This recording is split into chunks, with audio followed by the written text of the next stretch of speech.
На второй год работы фермер из села Кыллах открыл магазинчик молочной продукции. Если в первый год он реализовывал только свою продукцию, то теперь, создав кооператив, принимает молоко у 13 предпринимателей Кыллаха и 2 из села Такко.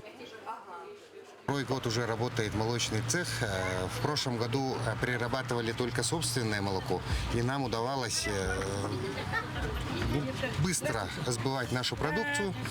В этом году, когда Колдовая Лёкум закрыла свой молокоприемный пункт, мы обратились, мои коллеги, фермеры Кыллахского наследия, и они начали сдавать молоко в мой цех. Поэтому в этом году у нас сырья много, каждый день перерабатываем около 3 тонн молока. Представленную продукцию берут отлично, особенно пользуются спросом быпах, полюбившийся горожанам. Сегодня я приобрела молоко, сливки, хотела еще приобрести бырпах, кумыс, наш традиционный напиток, но он уже закончился, к сожалению. Также сливочное масло. А ранее пробовали продукцию? Нет, первый раз. Вот сейчас только попробовала, понравилось, поэтому купила. Попробовали молоко? Да, попробовал молоко, очень вкусное. Отличается от... Да, прямо настоящее наше местное молоко. Даже детство вспомнил. В планах ассортимент расширить.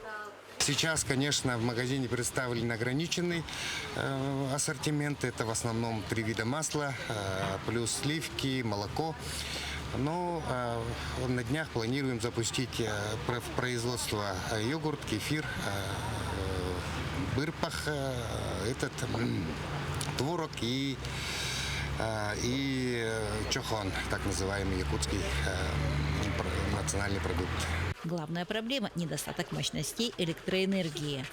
А установить подстанцию сейчас слишком дорого.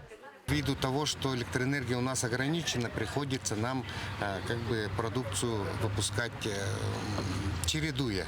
То есть одновременно несколько видов продукции мы произвести не можем, потому что не хватает электрической мощности. В прошлом году я писал на увеличение мощности, на присоединение, увеличить мощность до 50 киловатт.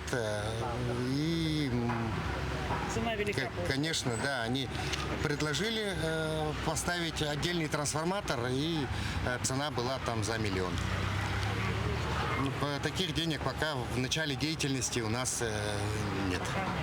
Тем не менее, предприниматель уверен, со временем все получится. Елена Фаст, Максим Копылов, Алекминск.